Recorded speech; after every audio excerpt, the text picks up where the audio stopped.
NCP প্রথম থেকে এক ধরনের মধ্যপন্থার জায়গাতে যাওয়ার চেষ্টা করছিল। যেই কারণে আসলে না, এটা তো তাদের ঘোষিত নীতি তাদের ছিল যে ঘোষিত আমরা যে তারা একটা মধ্যপন্থার রাজনীতি মধ্যপন্থী করব। একটা করবে।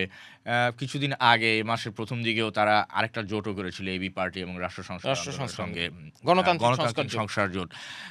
সেই একটা জোটও করেছিল সব মিলিয়ে। তা আসলে এইখানে যেটা দেখা যাচ্ছে যে আসলে ভোটের রাজনীতির হিসাব-নিকাশ মিলাতে গিয়ে আসলে এনসিপি একটু করে বসেছে। আর যেটা করতে গিয়েছে বড় ২ দলের সঙ্গে আসলে তারা যাওয়ার চেষ্টা করেছে। বড় ২ দল তো এখন বিএনপি এবং জামায়াতে ইসলামী আছে। তো এই প্রচেষ্টার অংশ হিসেবে সব মিলায় তাদের হচ্ছে এবং তাদের জোটে এবি পার্টি আছে। এবি পার্টির বিষয়ে এবি পার্টি এখনো আসলে কোনো মন্তব্য আমরা অফিসিয়াল কোনো মন্তব্য হুম। দেইনি। তবে এইটা রাষ্ট্র সংস্কার আন্দোলন বেশ আগেই পরিষ্কার করেছে তারা আসলে জামায়াত বা বিএনপির সঙ্গে হুম। যেতে রাজি না। এখন ভোটের রাজনীতির যে হিসাব সেই হিসাবে এনসিপির এই কেন্দ্রীয় নেতৃত্ব কিংবা টপ লিডারশিপ যদি বলি আমি, টপ লিডারশিপ আসলে আরেক ধরনের চিন্তা করে যেতে চাচ্ছে। তার মানে রাষ্ট্র সংস্কার আন্দোলনের যে স্ট্যান্ড তারা পরিষ্কার করে ঘোষণা দিয়েছে, সেই স্ট্যান্ড যদি ঠিক থাকে তাহলে জামায়াতের সাথে যদি এনসিপির জোট হয় তাহলে তো সেই জোটটাও কার্যত থাকছে না।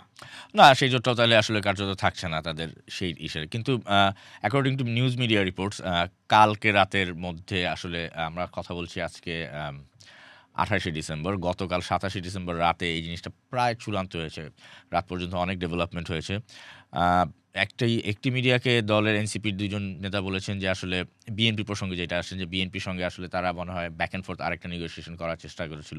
কিন্তু সেই আলোচনাটা আসলে আগায় নাই। সো তাদের কাছে আসলে এখন জামায়াতে ইসলামী অপশন বলে তারা মনে করছেন। এটা দৈনিক প্রথম আলোর একটা ইসে কিন্তু তারা এখনো নানা দিক বিবেচনা করছেন বলে তারা জানিয়েছেন। কিন্তু এখন যেটা প্রশ্ন উঠছে যে তাহলে কি আসলে এনসিপির রাজনৈতিক দল হিসেবে যে একটা অস্তিত্ব কিংবা জুলাই আন্দোলনে যারা সামনে থেকে নেতৃত্ব দিয়েছিলেন তাদের হাতেই গড়ে ওঠা এই রাজনৈতিক দল নিয়ে নানান রকম প্রত্যাশার পারদ ছড়িয়েছিল।